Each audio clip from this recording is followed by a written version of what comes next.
Dulu, pertemanan terasa sederhana. Kita bertemu hampir setiap hari.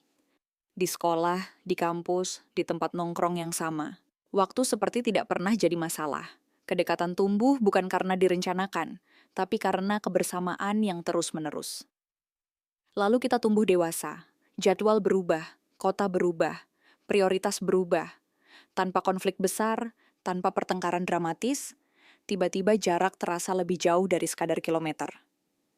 Bukan karena kita membenci mereka, bukan karena ada pengkhianatan, tapi karena hidup perlahan menggeser posisi satu sama lain. Dan di titik tertentu, kita mulai bertanya dalam diam, kenapa ya pertemanan terasa makin renggang setelah dewasa? Chat grup yang dulu aktif setiap jam, kini hanya ramai saat ada kabar pernikahan atau duka. Ajakan bertemu berubah dari nanti sore menjadi kita atur bulan depan ya. Kita tahu ulang tahun mereka karena notifikasi media sosial, bukan karena ingatan spontan. Ada rasa canggung saat bertemu setelah lama tak berjumpa.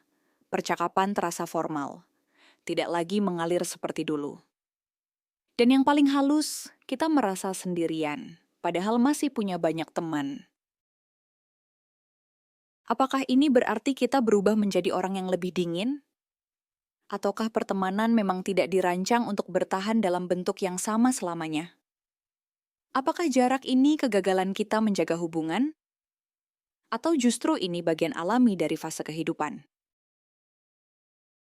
Saat dewasa, waktu tidak lagi longgar. Ada pekerjaan, target, keluarga, tanggung jawab finansial.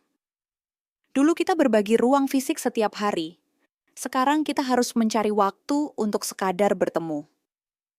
Kedekatan butuh frekuensi. Tanpa frekuensi, emosi perlahan melemah. Bukan karena tidak peduli, tapi karena energi kita terbagi. Saat dewasa, kita tidak hanya bertambah usia, kita berubah identitas. Nilai hidup bergeser, prioritas saya berubah. Cara melihat dunia tidak lagi sama. Teman lama mengenal versi diri kita yang dulu. Tapi kita sekarang mungkin sudah menjadi orang yang berbeda. Kadang jarak bukan soal waktu, tapi soal arah pertumbuhan. Ada yang mengejar stabilitas, ada yang mengejar kebebasan, ada yang membangun keluarga, ada yang membangun karier. Jalur yang berbeda menciptakan realitas yang berbeda. Dan realitas yang berbeda membuat pengalaman sehari-hari tidak lagi seirama. Sekolah dan kampus adalah sistem yang secara otomatis mempertemukan orang setiap hari. Dunia kerja tidak dirancang untuk membangun pertemanan mendalam. Ia dirancang untuk produktivitas. Kota besar mendorong mobilitas tinggi. Orang pindah tempat kerja, pindah negara, pindah prioritas. Media sosial memberi ilusi koneksi tanpa kedalaman interaksi. Kita tetap terhubung, tapi jarang benar-benar hadir.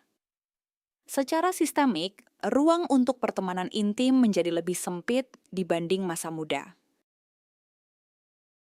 Mungkin pertemanan tidak benar-benar renggang. Mungkin bentuknya saja yang berubah. Dulu ia seperti api unggun, hangat karena banyak orang berkumpul di satu tempat. Sekarang ia seperti lilin kecil di ruangan berbeda.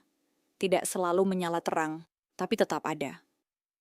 Kedewasaan bukan hanya tentang kehilangan kedekatan. Ia juga tentang menyaring hubungan yang bertahan bukan karena kebiasaan, tapi karena pilihan. Pertemanan dewasa tidak selalu intens, tapi seringkali lebih sadar. Tidak lagi dibangun dari frekuensi, tapi dari niat.